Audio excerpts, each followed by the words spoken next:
I'm Greg Brisco. I'm from originally Renfrew, Ontario, the Ottawa Valley. Moved down to Hamilton many moons ago, so I'm a Hamiltonian.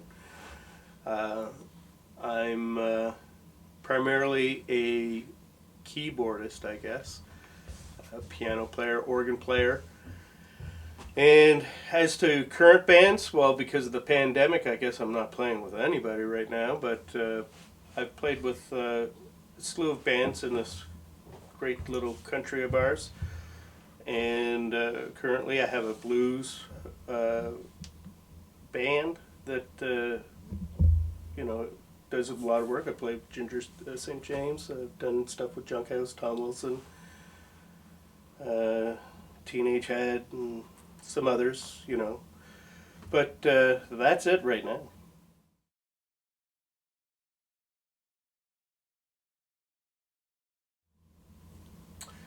Uh, I guess skating, Thrasher Mag.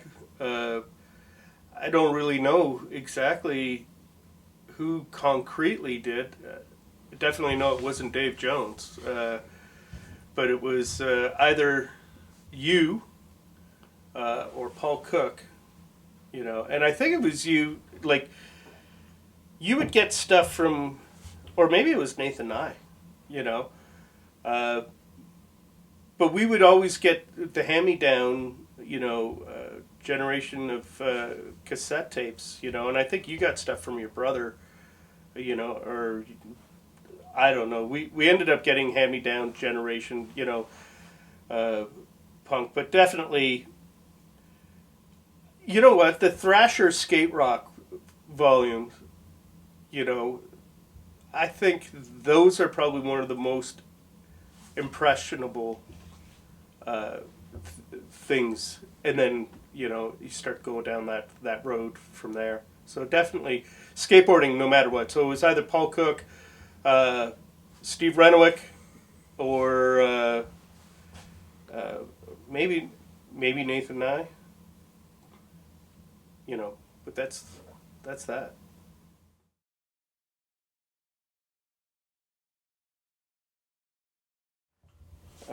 With respect to influences, I think I'll dare say John Candy was probably one of my biggest influences. You know, SCTV. Uh, I know it's not musical, but it was entertainment, and musically, I guess Jerry Lee, like for piano, and Billy Powell. Billy Powell, probably one of the biggest ones in Chuck LaBelle. But Billy Powell from Leonard Skinner, the piano player, and when I got into punk, I definitely didn't want to play piano anymore because it was lame, right? And it was when I heard, I think, Skinner for the first time. I know probably a big eye roll, but uh, I heard piano and I was like, oh, it can be cool. Same with like Little Feat uh, and then the Allman Brothers, which really uh, sunk deep into me. But that would be I guess, my main influences primarily have been have definitely been John Candy, believe it or not, and then Billy Powell as a piano player. As an overall musician, um, I remember the first time I heard John Prine, and that you know I got sucked into that like immediately. I was I was blown away on something so simple could be so impactful. So yeah,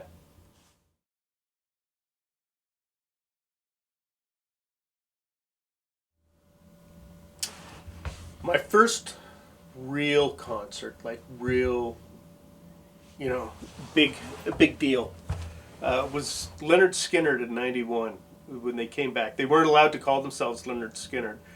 They had to call themselves Leonard Skinner in 1991. and that was at Kingswood Music Theater at Wonderland. That was great. You could see so many concerts there. That was an amazing time because there's a bunch of us that would get season pass to Wonderland, and at the time it was like $30, $40, and considering like I think regular cost of entrance was like 20 or something, or close to it, 15 or 20. If you went like this is how we justified. If we went like 3 times or 4 times, we you know, we've got our money's worth. But if you had a season's pass, the concert tickets were $9 each. You know, so you could go see acts like that's how I saw George Thorogood, you know, the Allman Brothers, Little Feat, tons of acts that just for $9. So that was, but Skinner was the first one. My first punk show, I think probably a lot of us could probably relate to the following is I don't remember my first punk show. I'm certain it was at the Corktown, or maybe, no, it wasn't the Raven at that time. That wasn't available. But the first one that I can collectively remember, and I totally, you know, and I guess, actually, you know what? I don't think it was drinking at the time, so that's probably why I can remember it. Was DOA. DOA was in the 90s, and in Hamilton. Yeah, it was DOA, and it was a great show. It's me and this Datsky and I both went. We were finishing up our high school after I think both of us had didn't complete high school, so we went back to Canada, and we saw a DOA show, and we're like, "Do you want to go? Yeah, let's go." And it wasn't really massively attended, but I remember Datsky and myself looking at these young punks that came in that were, you know, there to enjoy the show, and we started you know, a slam pit and started trying to show them, you know, this is how you get into a, you know, mosh pit or slam dancing, and you know, we were being, I guess, jerks, but you know, trying to be the old guard, right? And I remember us laughing about this one guy. He had a crazy mohawk, a young kid, but he was just so he was so upset. He was right up at front of the stage, and he was upset that there were people, you know, bumping into him and pushing. You're at a punk show. You're standing, you know, right at the front of the stage, with Joey Shithead, you know, screaming at you, and you're upset that, you know, your front row tickets weren't a cushioned seat. So it was, I guess that's where I realized that maybe times were changing.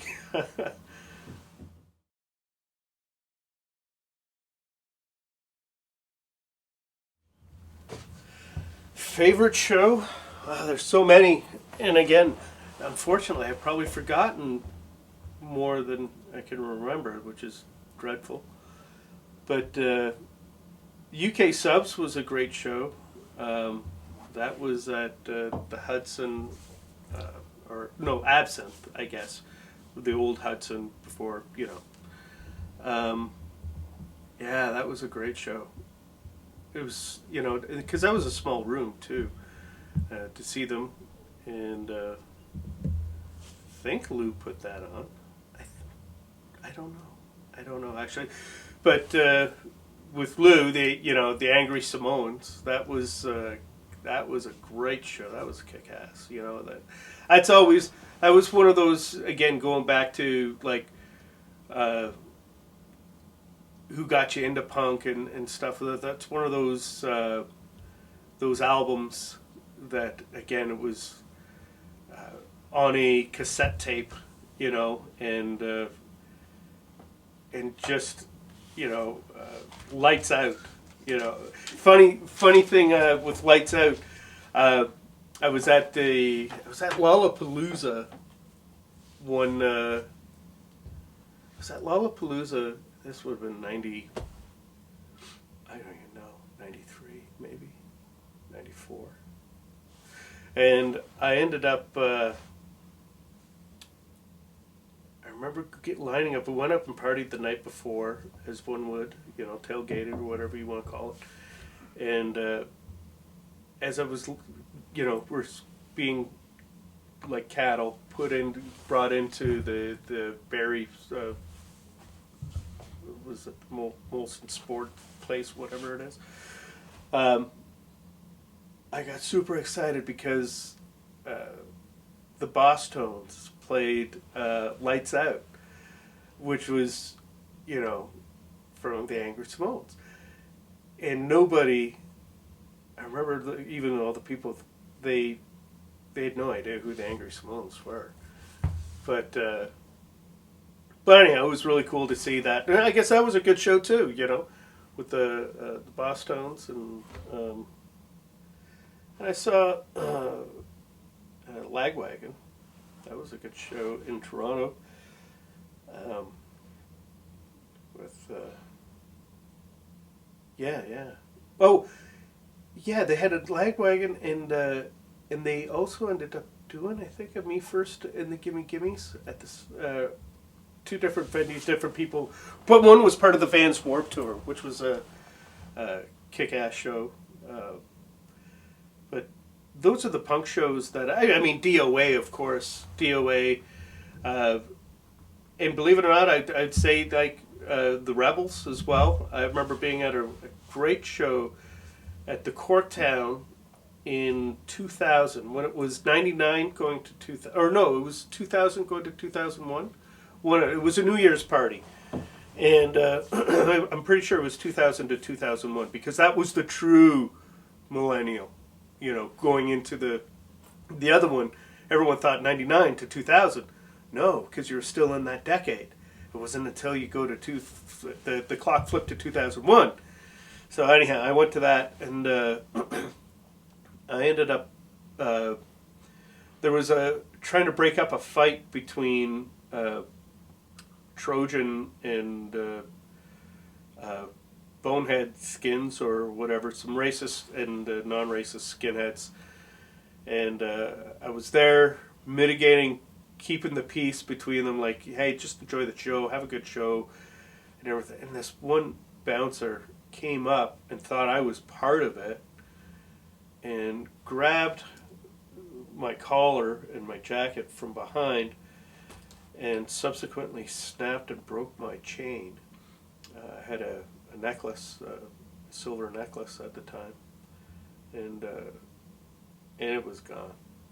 It was just completely gone, all of my pendants. I went back after the show to see if I could find it on the ground, like where they were cleaning up, and they didn't. But I mean, obviously it was a memorable show, and it was a good show, aside from that, that incident.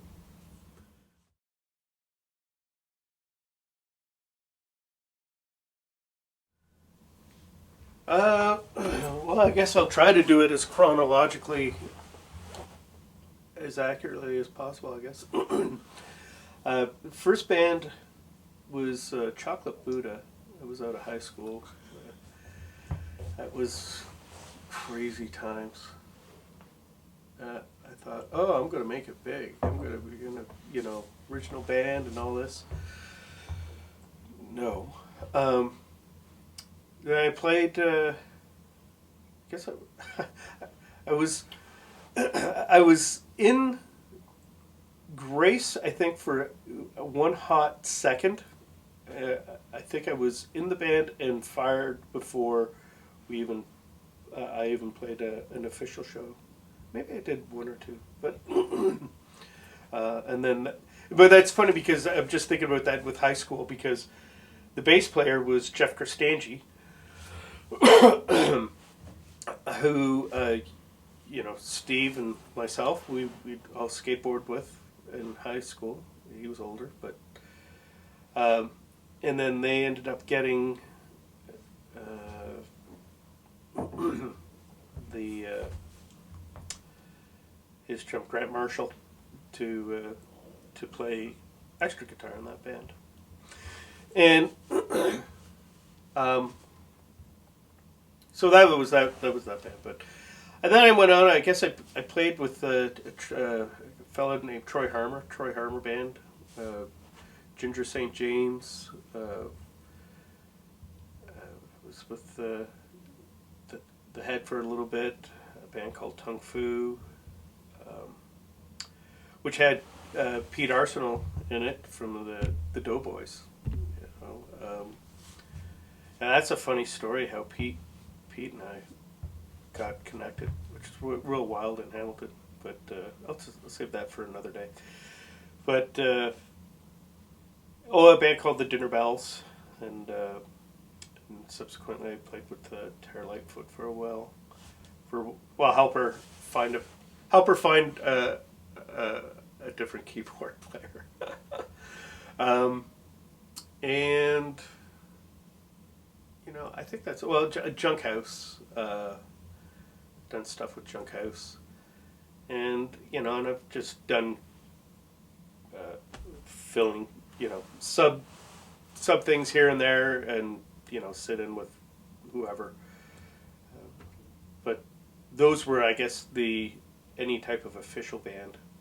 I'd be I have one right now called Greyhound. Hasn't gotten off the ground right yet, but that's possible because of the pandemic. We were finishing doing an EP at Aaron Goldstein's studio in Toronto, and we have to finish that. And I've been waiting. I guess in 2 weeks' time, purportedly they'll start opening up, and then I can go and finish that and release that. And that's something to hopefully look forward to. And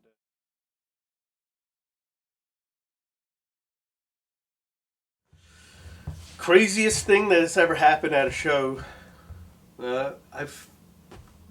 I'll run through a bunch. There's been wacky stuff.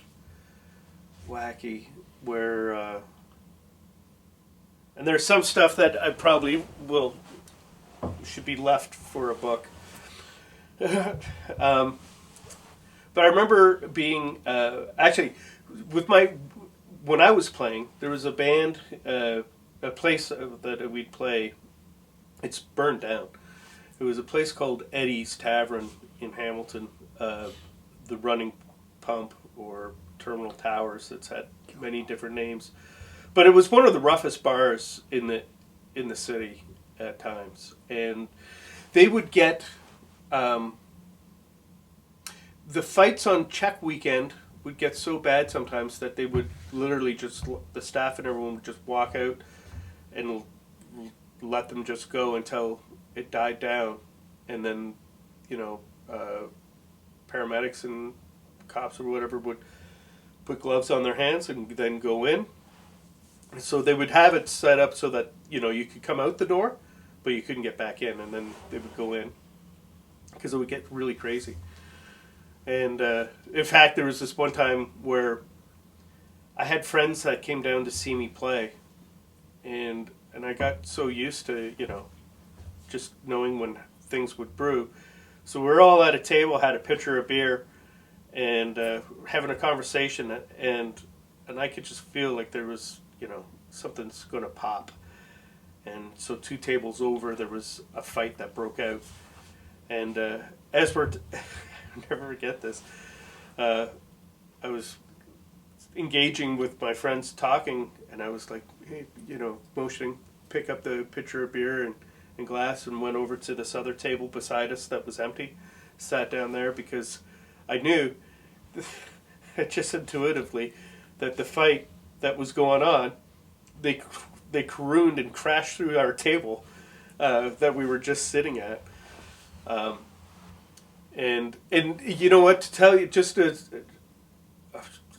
sign off on that place, on Eddie's. There was one time there was a girl took an 8-ounce glass, smashed it, and stabbed somebody in the face with it, and ripped their cheek right open where it like flopped out and over. It was just insane. But to tell you that place, and on the level of it's a good thing that it burned down, but they had found like one of America's Most Wanted in there, living there. But I remember going in, I think it was my first gig playing with this band there. So this is not really at a show, but I'm going to tell the story anyhow. So I'm taking a leak at one of, the old school urinals that were, big porcelain stand-up things, and I'm sitting there and looking around, and I look to the left of me, and I see on the wall this big like streak going down the wall, and I'm following it down. It's like a story, right? And about 4 inches, 6 inches before the ground, this streak culminated to a pair of Y-fronts underwear that someone had shat themselves, taken it off, threw it against the tiled wall, where it slowly came down where it rested. So, I mean, that's disgusting, obviously. But the fact that it had come to a rest made me realize that, like, it very well could have happened that day, but it also could have happened a day, like, nobody, and not that I would blame anybody, would want to clean that up, but it was left there, and, I guess I kind of knew where I was getting myself into. But other than that, I mean, crazy things I've seen at shows. I mean, you see fights and mishaps that happens at so many shows. But the weirdest thing I saw, I was playing in, and this was really bizarre. That's all I can tell you. It was really bizarre and disturbing. Was at a show. I'm not going to tell you the town I was at, but there was two men, and there was this girl, a lady, maybe, that where they had their their members out, their private parts, and both of them, and she proceeded to, I guess, commune with them. And indulge them, which was just really, really bizarre. So, yeah, those are the things that are unfortunately stuck in my head. Oh, crazy! Actually, one other crazy thing at a show. Ah, yes, this is perfect. Going back to, I was going to say Darien Lake, but no, Kingswood Music Theater. I ended up having tickets to go see Screaming Trees and, what was it? What were they called? The Spin Circle, or, what's the name of that band? The Spin Doctors. Yes, it was Spin Doctors. And this guy, Tino Cipolla, and myself, we were over, we were on the grass, and we were incidentally at a concert prior where, no, this is what I ended up at. So we want to start a mosh pit, a slam pit,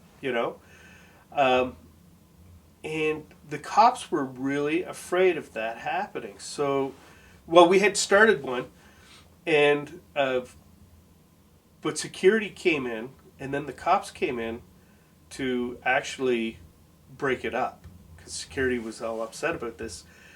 And we remember Tino and I grabbed this young little Indian kid who was just loving it, having a great time, and we launched him up in the air. So we both had both of our hands and we picked him up. He was small.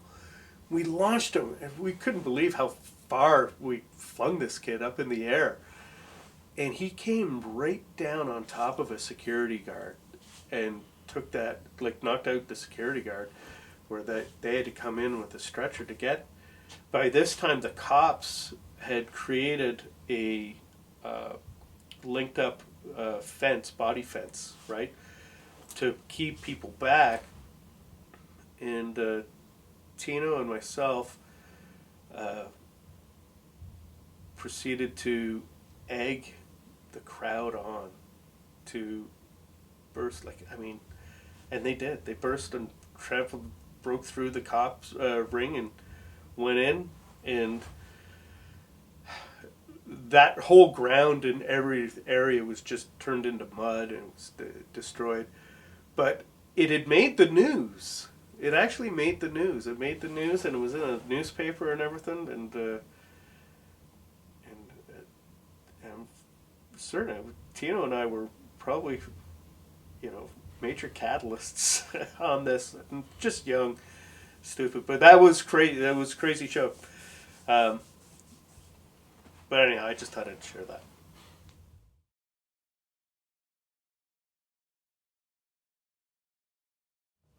I guess the best thing that being a musician is the idea of being able to express yourself in ways that when you can't really articulate it and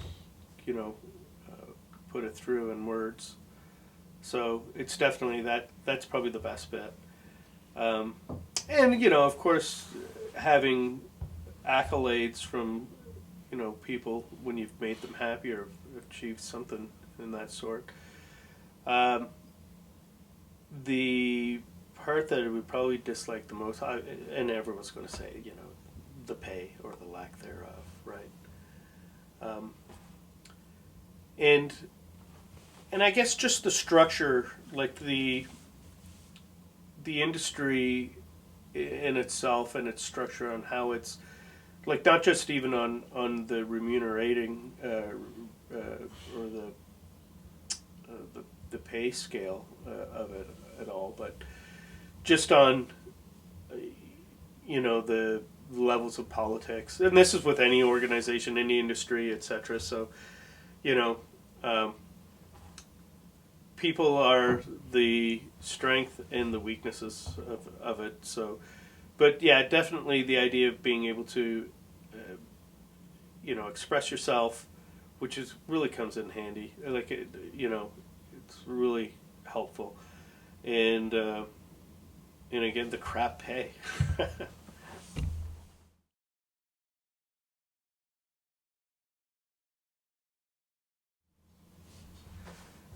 Most useless talent. I mean, Steve was going on about people that are double jointed. That's not really double jointed. It's just unbroken.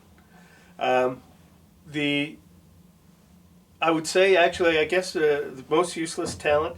Maybe it could become useful, but somehow I have a knack, I guess, for having starting fights. But not me, but amongst other people. In fact, this should probably been part of the craziest thing that has happened at a show. It's a bit of a it is. I was playing with Ginger. We were playing in Peterborough, and we were playing at this one venue. And we got into the club early, could get set up and do sound check and everything. And it was a Friday afternoon, and so people had just finished from work, coming in to have a pint after work and everything. and there was these, you know, you should ask Lou Molinaro or Ginger this story because they tell it much better. I tell it accurately, so it takes a lot of the fun out of it, but the way they tell it. But I was just like having a pint with the locals, get to know people and, chat. And somehow we got onto some sort of subject, maybe politics. And, there was diametrically opposed views that were being, disseminated amongst each other and all of us, and but I was able to keep it at bay. I was like, oh yeah, okay, I could see that, and I was kind of holding both at bay, not realizing that it was escalating. But all of a sudden, I had to go do a sound check. They were ready for me to do get my levels. So I was like, okay, guys, I just went and left it. And the way that Ginger, I guess, tells it was like me just walking away and pulling the pin on a grenade. And it instantaneously, a fight broke out, which then turned into a full-on brawl, which then turned into the police and multiple police coming and clearing out the place. And to the point where it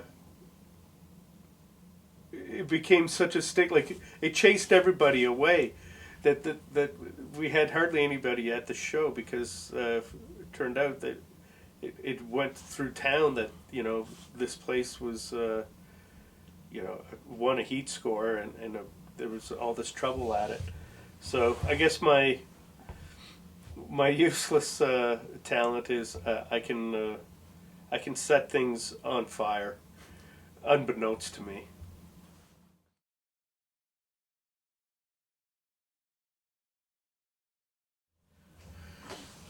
Favorite food? At one time it may have been Taco Bell, but and that was somehow 2 o'clock in the morning through a drive-through. My goodness, insane. I'm going to be really even ultra more lame than I probably already have been throughout this whole bit, but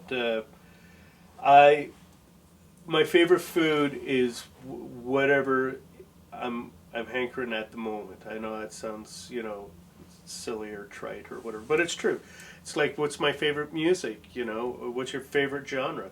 I don't have a favorite. I have one at the moment, whatever suits me at the time. Like right now, I am definitely going to go home and listen to Thrasher skate rock. But there's times where music will suit the mood. I find myself like every fall and winter, I'll go into like a kind of a Celtic phase. I always listen to whether it's Filthy Thieving Bastards or Swingin' Utters-esque, drop kicks and or just the Pokes, right? Or the Mahones. Can't forget the Mahones, Finney. But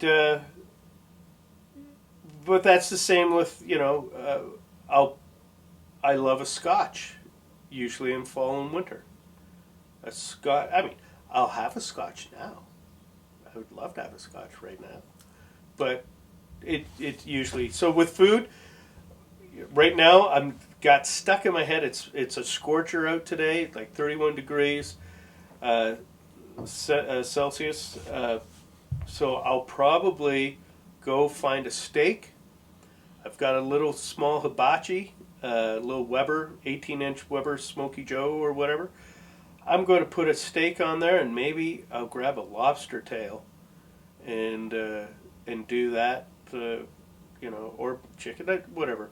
But it's whatever suits me at the time. But you can't go wrong with meat. And Scotch is a food, isn't it? Scotch is a food. So, yeah, steak, Scotch, and smoke, and a nice cigar. There we go. That's, if you ask for more than that, you're a selfish, ignorant, bratty, you know. I don't know, but you're not. It's just that's probably the apex. I think everyone could probably agree with that. Would you want a baked potato? I don't know. I'm not a big fan, but just yeah, steak and lobster. Yeah, steak and lobster. That's good with Scotch. After. All right.